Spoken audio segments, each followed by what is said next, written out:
titulado el tema del día de hoy, herencia de Jehová son los hijos. Hoy, pues, especialmente por ser un Día del Padre, creo que es un tema que sin duda alguna siempre es bueno recordar, siempre es bueno platicar, y más en un día como hoy. Primeramente, pues quiero agradecer y quiero felicitar a cada uno de los papás que están hoy aquí presentes. Gracias por sus vidas, gracias por el compromiso que día a día en su andar diario tienen para con sus hijos. No es una tarea sencilla, no es una tarea fácil. Sabemos que el ser papá implica un esfuerzo muy grande y más en estos tiempos actuales, pero pues ya por el simple hecho de que estés hoy aquí implica que estás buscando que Dios sea el que guíe y que gobierne tu vida para que te enseñe y te guíe en ser un padre conforme a su propósito y a su imagen. Entonces vamos a comenzar y hablábamos sobre, les decía, ¿no? El tema es herencia de Jehová. Dice el Salmo 127:3, si tienen ahí sus Biblias, por favor. Es un salmo que muchos hemos escuchado ya, yo creo que la mayoría hemos escuchado ya, y dice así: he aquí herencia de Jehová son los hijos, cosa de estima el fruto del vientre. ¿Sale?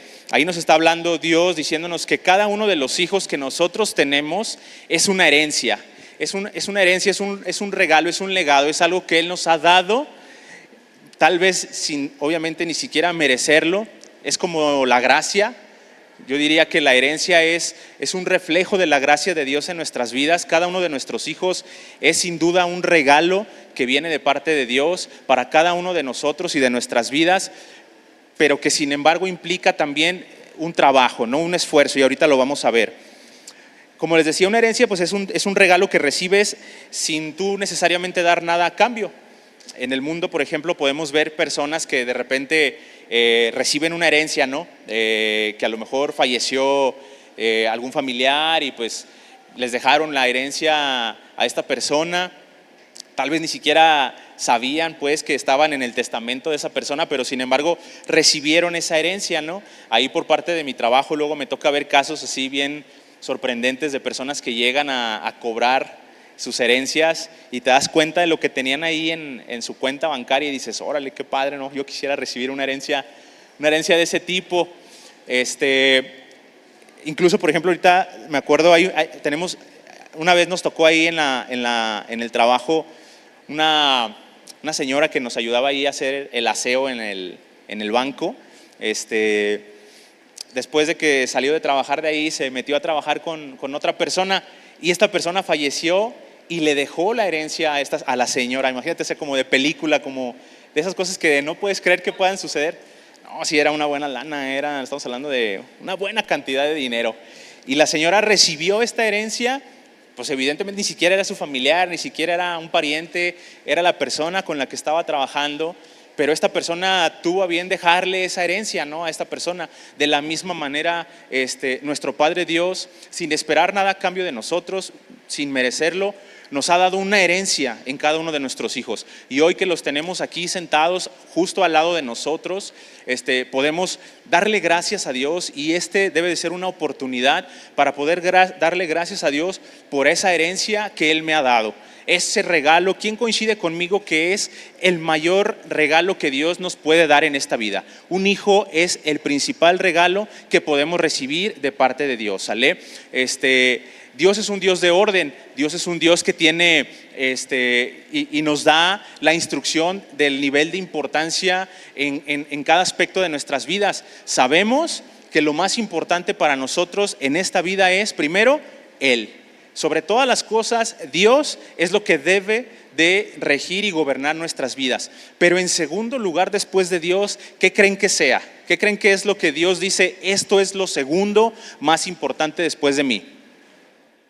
La familia, esa herencia, eso que Dios te ha dado y que ha puesto en tus manos para que tú puedas guiar y formar, es lo segundo más importante. Y en ese sentido quiero que todos tengamos eso en nuestra mente y en nuestro corazón, que si después de Dios el buscar su presencia es lo más importante en nuestras vidas, lo segundo más importante de acuerdo a la jerarquía que Dios nos marca es nuestra familia.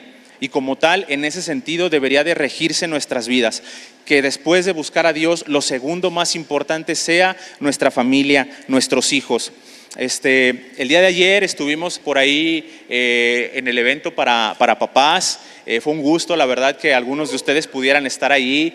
No todos pudieron, a lo mejor por trabajo, por algún compromiso. Los invito de verdad a que siempre que tengamos este tipo de eventos, este tipo de eventos que se organizan por parte de la asociación y de la congregación, se sumen y participen, porque son cosas que la verdad como papás necesitamos. Requerimos que Dios esté hablando en nuestras vidas, tener estos tiempos de comunión con otros papás, porque Dios habla siempre en esos lugares. Y si tú te la perdiste el día de ayer, busca acercarte con algún papá, pregúntale cómo les fue, qué hicieron. La verdad es que estuvo bastante padre el tiempo ahí, tuvimos oportunidad de jugar un ratito al fútbol, una pequeña reflexión, al final una cena, un tiempo de convivencia muy padre. Pero en el tiempo de reflexión tuvimos la oportunidad de platicar un poco sobre justamente esto, ¿no? Sobre nuestros hijos y sobre la importancia que es que nosotros como papás entendamos la responsabilidad que es el tener un hijo. De hecho, lo que ayer platicábamos era centralmente el valor de la responsabilidad, y todo giró en torno a eso, ¿no? Al ser un papá responsable, porque pues papás, cualquiera puede ser papá. Pero el ser un papá responsable es donde entra la diferencia, y es ahí donde cada uno de nosotros tendremos que trabajar y esforzarnos, ¿sale? Y compartíamos un poco sobre las características de lo que representa ser un papá responsable. Veíamos que, por ejemplo, un papá responsable se preocupa por tener una relación afectuosa e incondicional con sus hijos. Es decir, como papás responsables, nuestra prioridad debe de ser que la relación que tengamos con nuestro hijo sea una relación amorosa e incondicional. Que el tiempo que pasemos con nuestros hijos por parte de ellos sea recordada como los mejores tiempos que ellos tuvieron en su infancia, y no como los peores. Tristemente, no siempre y no necesariamente es así. Pero una de las características de un papá responsable es buscar que esos tiempos sean que sean los mejores de nuestros hijos.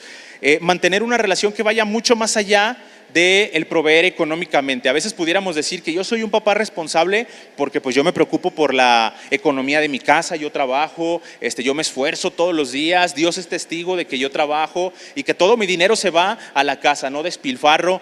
No necesariamente ese es el significado de ser un papá responsable. Sin duda que es importante y que es parte de nuestra responsabilidad, pero no todo termina en eso. Ser partícipes del cuidado diario de nuestro hijo. A veces como papás, por el trabajo, por las presiones, por el tiempo que a veces pudiéramos invertir en otras cosas, pudiéramos caer en el error de decir, bueno, yo ya cumplí con mi trabajo, ahora que mi esposa se preocupe por atender a los niños, por darles de cenar, por bañarlos, por cambiarlos, por hacer todas esas tareas que a veces como papás decimos, eso ya no me toca a mí. Pero sin embargo, es fundamental que como papás entendamos que esta es una responsabilidad compartida, que tanto al varón como a la mujer nos toca de la misma manera participar en los trabajos del hogar. Ayer que estábamos compartiendo este tema ahí con los papás, por ahí 2 que 3, cuando les dije este punto, como que dijeron, ay, eso no me toca a mí. Le alcancé a ver sus caras, pero pues al final es parte importante, ¿no? Es parte fundamental que como papás entendamos esto.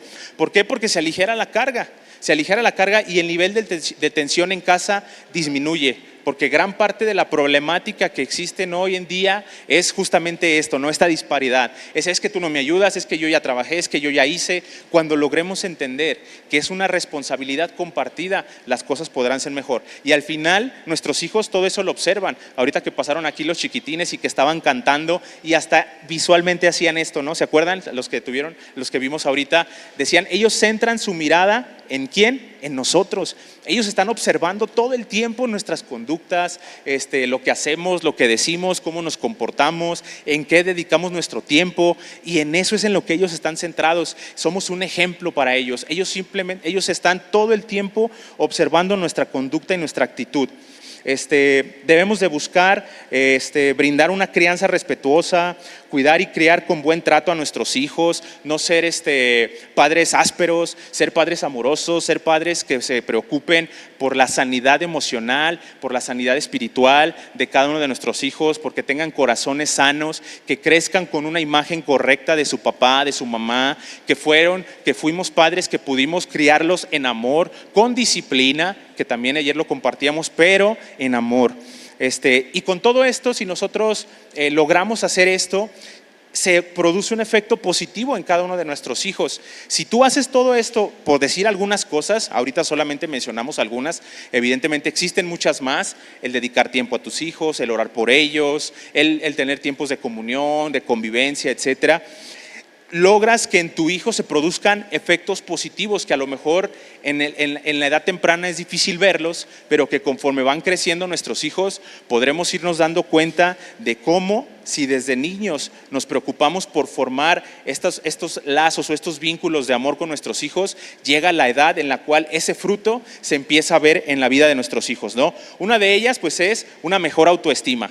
Cuando un hijo crece en una casa o en un hogar sano y su papá, su mamá se preocuparon por ser padres amorosos y responsables, creamos y formamos en nuestros hijos una mejor autoestima.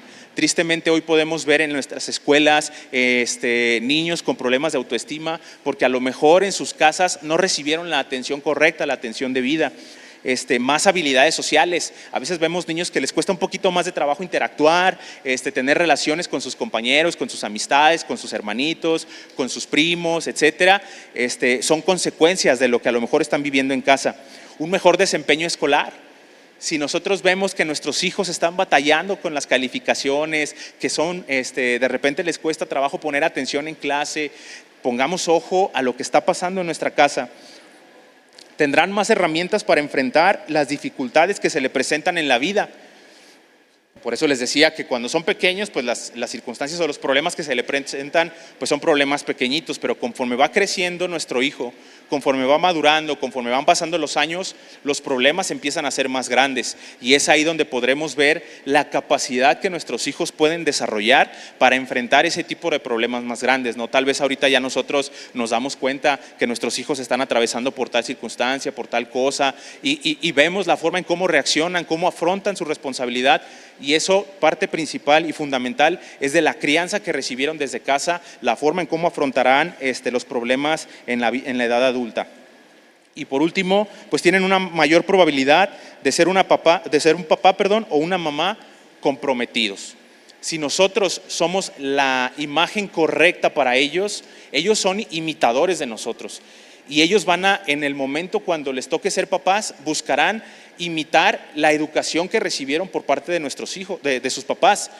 ¿Cuántas veces nosotros como hijos no hemos dicho, esta conducta que yo estoy teniendo ahorita con mis hijos es una conducta que yo vi en mi casa, a mí me ha pasado, y digo, esto que estoy haciendo, yo en mi casa con mi papá lo recibí, y no necesariamente son cosas buenas? ¿Por qué? Porque fue la forma en cómo fuimos educados.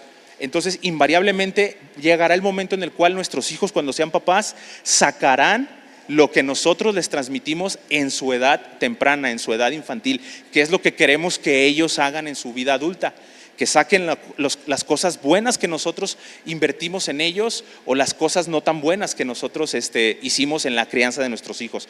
Invariablemente saldrán, pero depende de nosotros qué es lo que queremos que salga cuando ellos estén en ese lugar, ¿sale?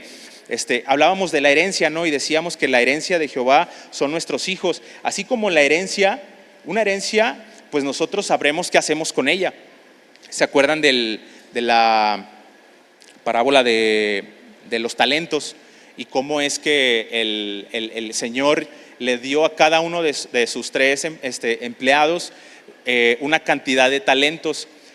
Y hubo quien dijo, no, yo mejor lo guardo para que cuando llegue mi Señor yo se lo entregue así como me lo dio, porque no vaya a ser que lo pierda por la circunstancia que haya sido. Y los otros 2 no, los otros 2 dijeron, yo los voy a poner a trabajar, yo los voy a poner a generar para que cuando llegue mi Señor vea que yo hice algo con la herencia que Él me dio.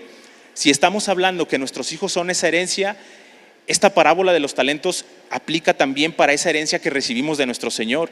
¿Qué estamos haciendo con la vida de nuestros hijos?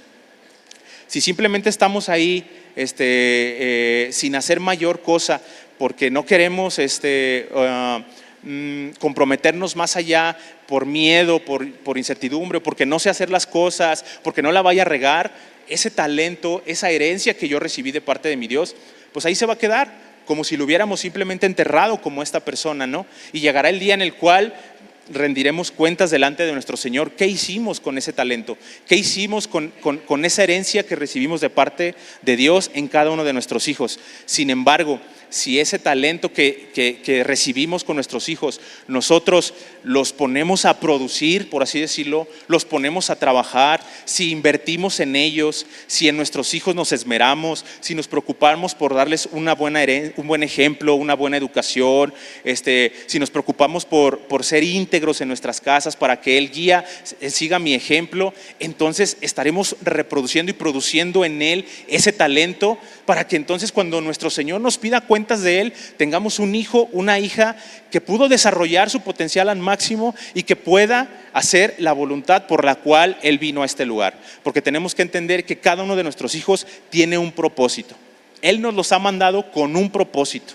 Él no lo mandó nada más para que nos entretengamos con ellos, para que nos divirtamos con ellos, para que los entretengamos a ellos, para que pasemos un buen rato. No nos los mandó tampoco para que sean una carga, para que nos quiten nuestro dinero. Él nos los mandó con un propósito que va mucho más allá de lo terrenal. Nosotros como hijos entendemos que tienen un propósito en la eternidad, y en ese sentido es en el cual nosotros como padres debemos buscar ser responsables y trabajar ese talento para desarrollar su potencial al máximo y que pueda él ser un niño, una niña que llegado el momento pueda ser un hombre, una mujer productivo para la sociedad y para el reino principalmente, que él pueda ser ejemplo para los demás, que con su testimonio y con su vida las demás personas puedan decir: yo quiero una vida como la de él, porque se ve que tiene a Dios en su vida y Dios no nos dejará en vergüenza ni en ridículo. Dios prosperará y dará, tal vez en lo económico, tal vez en lo espiritual, tal vez en lo material. Dios se mueve como Él quiere. Él va a hacer lo que tenga que hacer en la vida de nuestros hijos. Él tiene un propósito específico para cada uno de ellos. A nosotros no nos corresponde decidir cuál es ese propósito. Yo no puedo decir en mi hijo: tú vas a hacer esto porque quiero que seas esto. Porque entonces ahí nosotros estaríamos cometiendo un error y nos estaríamos proyectando en ellos, a lo mejor por sueños frustrados que tal vez nosotros tuvimos y que no logramos cumplir, y imponemos cargas en nuestros hijos que no le corresponden. Porque a lo mejor yo quiero que mi hijo sea médico, pero Dios quiere que mi hijo sea músico. Entonces mi papel será el pedir dirección a Dios y decir: Señor, ¿cuál es el propósito por el cual tengo aquí a esta herencia? ¿Por qué me has encomendado a este hijo o a esta hija que hoy tengo yo aquí? Y Dios te dará la dirección y la guía para que puedas hacer lo que te corresponde como un papá responsable. ¿Sale? Veíamos también el día de ayer que conforme nuestros hijos van creciendo, pues los problemas o las circunstancias empiezan a cambiar. Cuando son hijos pequeñitos que tienen menos de 5 años, pues la responsabilidad como papá se limita nada más pues a estar al pendiente de tu hijo, ¿no? Que no se vaya a caer, estar cuidando que coma a sus horas, porque pues está pequeñito y él no te va a decir: papá ya me toca, mamá ya me toca. Nosotros en ese sentido de responsabilidad tenemos que saber, ¿no?, los tiempos, cuando le toca comer, cuando le toca dormir, etcétera, etcétera, etcétera. Esa es la responsabilidad que como papás en la edad temprana tenemos. Pero conforme van creciendo nuestros hijos, la responsabilidad empieza a cambiar. Las actividades que tenemos que hacer como papás empiezan a cambiar. Y dábamos algunas recomendaciones de qué nos toca hacer como papás conforme nuestros hijos van creciendo. Por ejemplo, cuando ellos llegan ya a una edad que ya empiezan a ir a la escuela. ¿Quién tiene aquí hijos que están entre los 5 y los 10 años? Ayúdenme levantando su mano.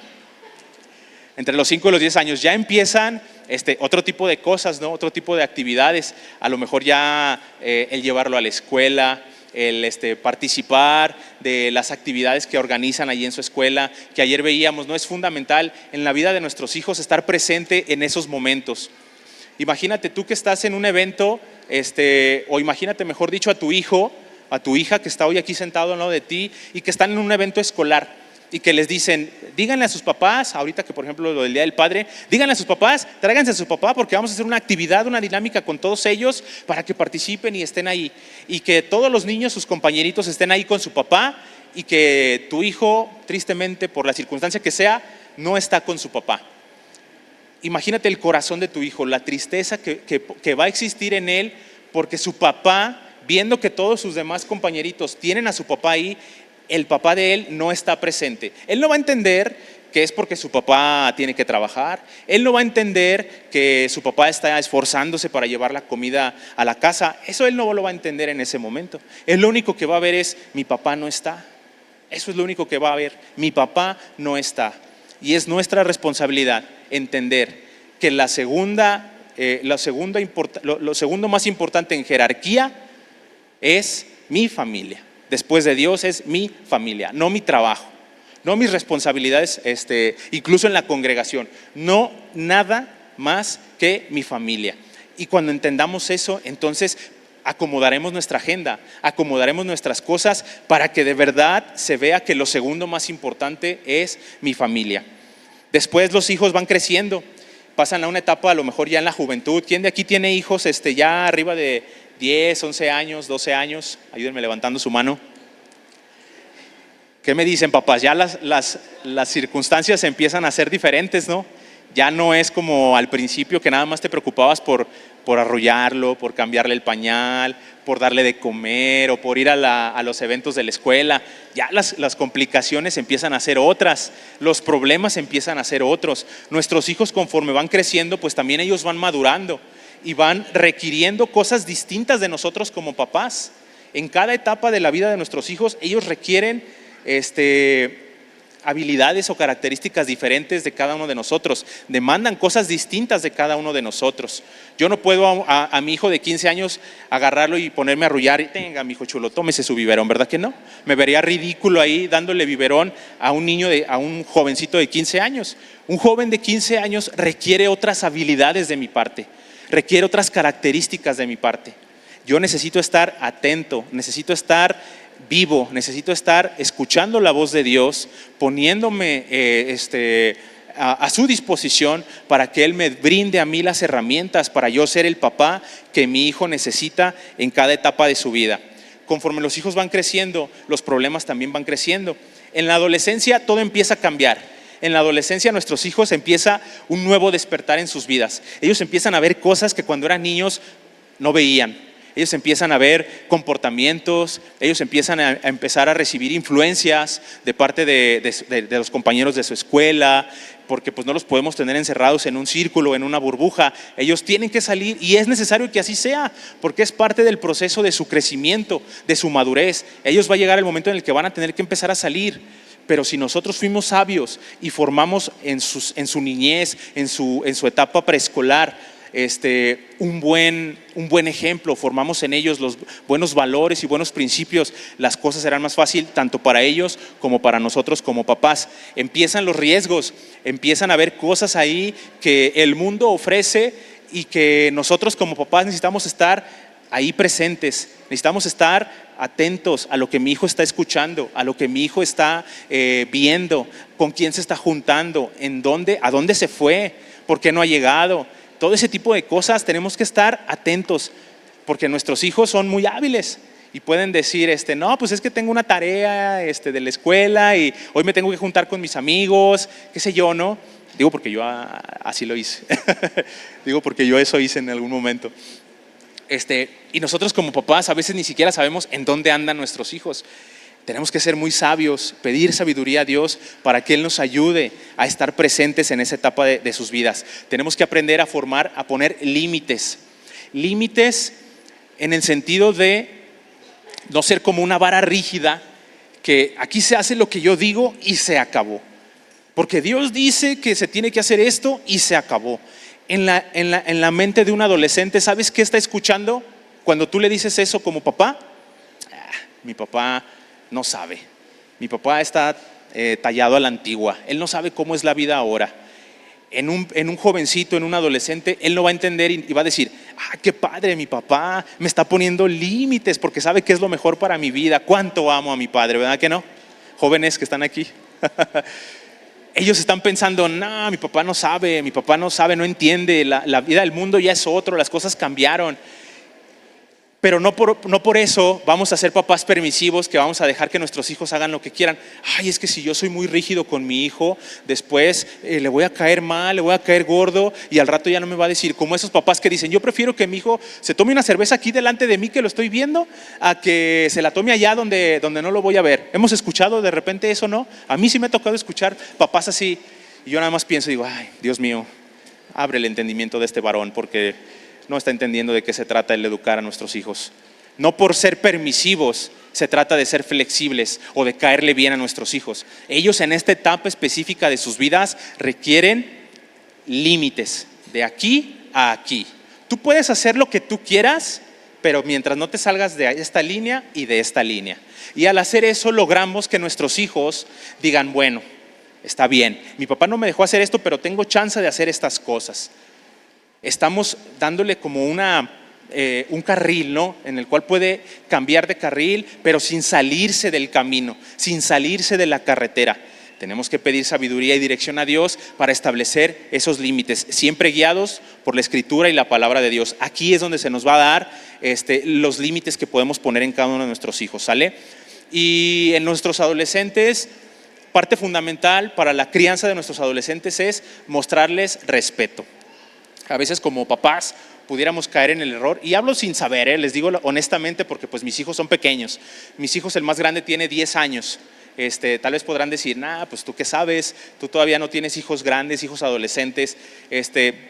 Tal vez tienen razón, pero sin embargo, cuando nosotros nos acercamos a la Escritura, podremos entender cuál es lo que como papás nos corresponde hacer llegado el momento, cuando seamos papás de adolescentes. Y si tú ya hoy tienes un adolescente, trata de ponerte en el lugar de tu hijo adolescente.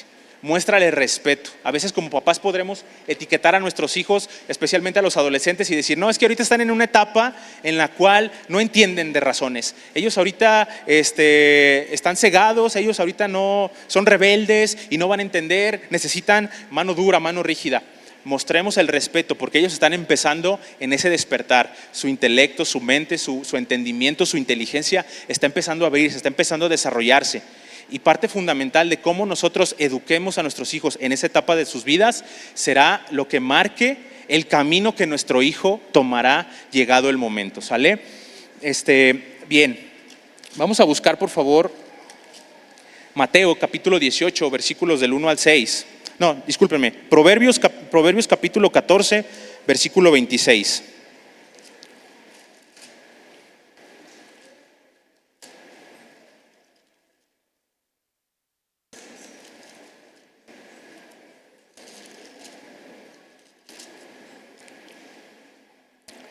Dice, en el temor de Jehová está la fuerte confianza y esperanza tendrán sus hijos. Todo esto que acabamos de mencionar, todas estas acciones o actividades que podemos hacer como papás, pues sin duda una cosa es la teoría, pero otra cosa es la práctica. A veces es muy fácil decir y hablar y decir, no, es que haz esto, haz esto, haz esto. Si tú haces esto, pasará esto. Y lo escuchamos como papás y decimos, bueno, sí, pero es que no conoces a mi hijo. Es que sí, pero la verdad no está tan sencillo. Es que sí, pero yo trabajo mucho tiempo. Es fácil decirlo, pero a veces el llevarlo a la práctica es complicado. Pero ¿qué crees? De acuerdo a lo que dice este versículo, en Proverbios 14, 26, dice que en el temor de Jehová está la confianza y la esperanza para nuestros hijos. Es decir, en nuestros hijos la esperanza para su futuro está en que nosotros como papás tengamos ese temor reverente a Jehová. Si nosotros como papás resumimos todo en tener un temor reverente a Jehová, nuestra conducta cambiará. Nuestra conducta será otra, de tal manera que en mi conducta, en mi temor a Dios, mis hijos encontrarán la esperanza. ¿Sale? Imagínate que estás en un lugar donde, no sé, que se meten a robar a tu casa, por ejemplo. Y entra un comando armado de esos que hay ahorita con un montón de armas y todo, y tú estás en tu casa. ¿Quién prefieres que te defienda? ¿Quién preferirías que estuviera ahí en la puerta de tu casa? ¿Superman o el Chapulín Colorado? ¿A quién preferirías que estuviera ahí? A Superman, ¿no? No, yo el Chapulín. Bueno, el Chapulín es mexicano, ¿verdad? No se la sabe.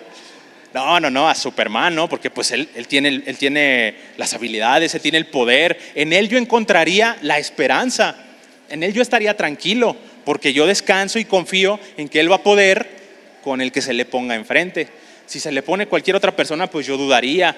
Yo no estaría tan confiado. Si el Chapulín Colorado estuviera ahí, yo no estaría tan tranquilo. Yo no le diría a mi esposa, a mis hijos, no se preocupen, ahí está el Chapulín Colorado.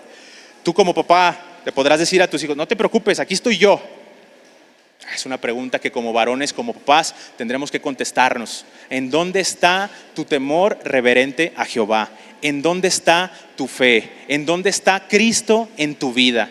Es una pregunta que como varones tenemos que hacer en la vida diaria, no solamente cuando hablamos de estos temas, no solamente el Día del Padre, no solamente en circunstancias específicas, diario tenemos que preguntarnos a nosotros mismos, ¿dónde está el temor a Jehová en mi vida? Y si lo vemos más adelante en el versículo 27 dice, el temor de Jehová es manantial de vida para apartarse de los lazos de la muerte, es decir, apartarte del pecado, apartarte de todo eso que te distrae, que te lleva, que te ata, que te mata y que no proviene de Dios.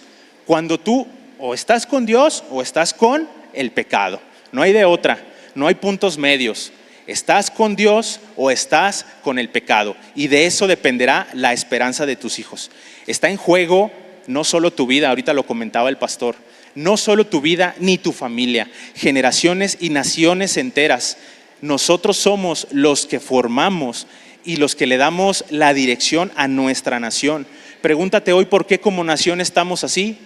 Vámonos para atrás a la historia y veamos qué pasó. Y no te vayas a la historia tan antigua, vete a la historia de tus padres, vete a la historia de tus abuelos, vete a la historia de tus bisabuelos. Y eso es lo que determina el rumbo.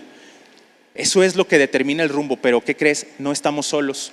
En el temor de Jehová está la esperanza para nuestros hijos. Si tú hoy dices, Señor, yo quiero vivir para ti, Señor, yo quiero hacer tu voluntad en mi vida, Señor, tú guíame y dame las herramientas para que la esperanza de mis hijos sea en mí, por cuanto yo creo y confío en ti, y podamos decir de verdad con autoridad a nuestros hijos, sigue mis pasos, haz lo que yo hago.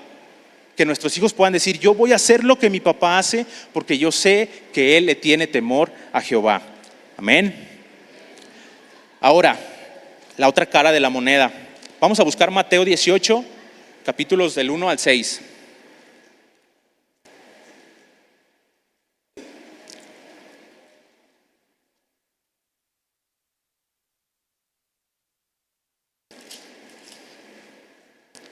En Mateo 18 dice, ¿quién es el mayor? En aquel tiempo los discípulos vinieron a Jesús diciendo, ¿quién es el mayor en el reino de los cielos? Y llamando Jesús a un niño, le puso en medio de ellos y dijo, de cierto os digo que si no os volvéis y os hacéis como niños, no entraréis en el reino de los cielos. Así que cualquiera que se humille como este niño, ese es el mayor en el reino de los cielos. Y cualquiera que reciba en mi nombre a un niño como este, a mí me recibe. Y luego el 6 dice, y cualquiera que haga tropezar a alguno de estos pequeños que creen en mí, mejor le fuera que se le colgase al cuello una piedra de molino de asno y que se le hundiese en lo profundo del mar. Es decir, Él nos ha dado en nuestros hijos a esos niños. Y por un lado tenemos la gran dicha y responsabilidad de ser esos papás, esas mamás que puedan formar en ellos varones y mujeres responsables, como ya lo mencionamos. Pero por otro lado, por eso les decía, la otra cara de la moneda es que si no lo hacemos, que cualquiera que haga tropezar a alguno de estos pequeños que creen en mí, mejor le fuera que se le colgase del cuello una piedra de molino de asno y que se le hundiese en lo profundo del mar. Está fuerte, ¿no? Está impresionante, o sea, pues mejor me conviene hacer las cosas bien, ¿no? O sea, si no es por las buenas, dice Dios, pues va a ser por las malas. Invariablemente va a haber una consecuencia de la decisión que cada uno de nosotros como papás tomemos. ¿Cuáles son? Si somos reverentes y tenemos temor a Dios, seremos ese ejemplo para nuestros hijos, pero por otro lado, si no hacemos lo correcto, lo adecuado, más nos convendría que nos ataran, como dice ahí, una piedra de molino y ser echados a lo profundo del mar. Entonces, bajo esta premisa, cada uno de nosotros no se necesita mucha sabiduría, ni mucha inteligencia, ni un don de Dios para poder entender lo que nos conviene, ¿no? Saber y ser sabios, tener temor a Dios para ser correctos guías para cada uno de nuestros hijos y no por el contrario ser echados a lo profundo del mar y ahí de pasadita, muy seguramente, también a nuestros hijos y las generaciones que vendrán. ¿Sale? Y por último termino con una enseñanza que viene en Marcos. Vamos a buscar por favor Marcos capítulo 5.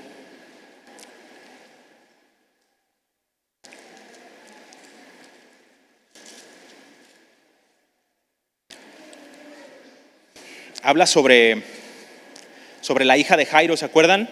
Cuando muere la hija de Jairo y Jairo va ante la presencia de Jesús. Vamos a leer desde el 21 hasta el 24. Dice: pasando otra vez Jesús en una barca a la otra orilla, se reunió alrededor de él una gran multitud, y él estaba junto al mar. Y vino uno de los principales de la sinagoga, llamado Jairo, y luego que le vio, se postró a sus pies y le rogaba mucho, diciendo: mi hija está agonizando, ven y pon las manos sobre ella para que sea salva y vivirá. Y luego dice ahí: fue pues con él y le seguía una gran multitud y le apretaban.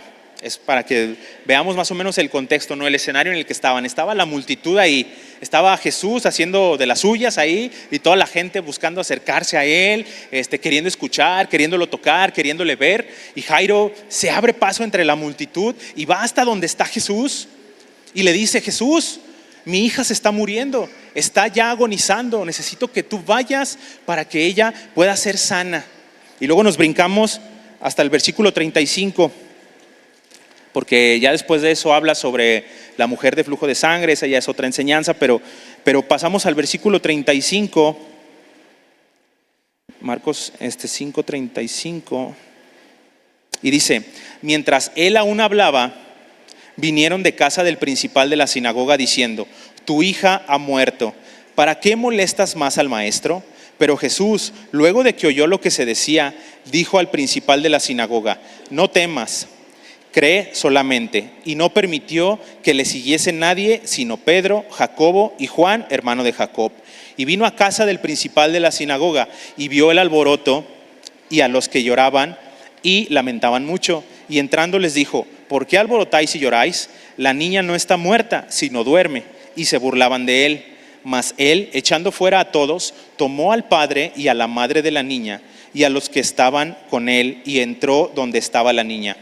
Y tomando la mano de la niña le dijo: Talita cumi, que traducido es: niña, a ti te digo, levántate. Y luego la niña se levantó y andaba, pues tenía 12 años, y se espantaron grandemente, pero él les mandó mucho que nadie lo supiese y dijo que se le diese de comer. En esta enseñanza podemos resaltar un par de cosas, ¿no? La primera pues es la fe que tuvo Jairo al ir ante la presencia de Jesús. Él sabía y veía que su hija estaba ya en las últimas.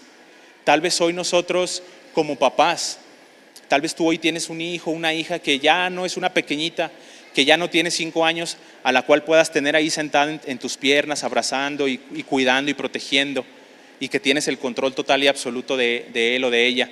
Tal vez tus hijos ya están más grandes, tal vez tus hijos ya ni siquiera viven en casa, o tal vez viven en casa, pero tú ves que están agonizando espiritualmente, que tú ves que están pasando por momentos difíciles, de dificultad, porque tal vez tú mismo estás en esas circunstancias, porque tal vez como familia están atravesando por un momento difícil, un momento en el cual, mi estimado Rolito, ¿me ayudas por favor? Un momento en el cual estás pasando como familia por un momento complicado, donde tu fe está fallando, donde tu fe está atravesando por un momento de dificultad. Pero Jairo dijo: yo amo más a mi hija que cualquier otra cosa en este mundo. Y él sabía que la respuesta y la solución estaba en Jesús.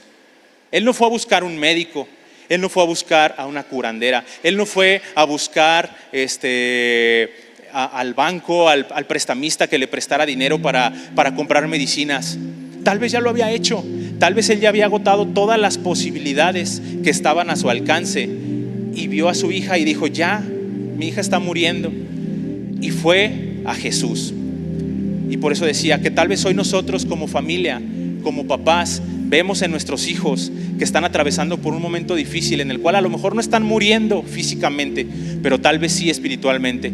Tal vez empezamos a ver conductas, tal vez empezamos a notar comportamientos en nuestros hijos que nos dicen: hey, esto no es la voluntad de Dios para tu vida. Y es necesario que como papá tomes la responsabilidad, asumas tu papel como papá y vayas a Jesús. Y cuando Jesús fue y llegó al lugar, su hija estaba muerta. Ya había muerto y los demás le decían a Jairo: ya, ¿para qué le dices? ¿Para qué molestas al maestro? El maestro tiene muchas otras cosas que hacer. El maestro todo el mundo lo está buscando porque tienen de verdad necesidades de personas vivas y tu hija ya murió.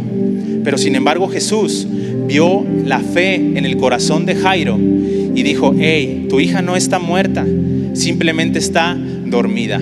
Tal vez hoy nuestros hijos no están muertos espiritualmente, solo están dormidos, solo están pasando por un momento difícil de transición en sus vidas, en su etapa de adolescencia, en su juventud. Pero hoy tú como Jairo puedes tomar la decisión de ir con Jesús y decir: Jesús, mi hijo, mi hija está muerta. Mi hijo, mi hija necesita de ti, de tu presencia, y yo mismo necesito de ti.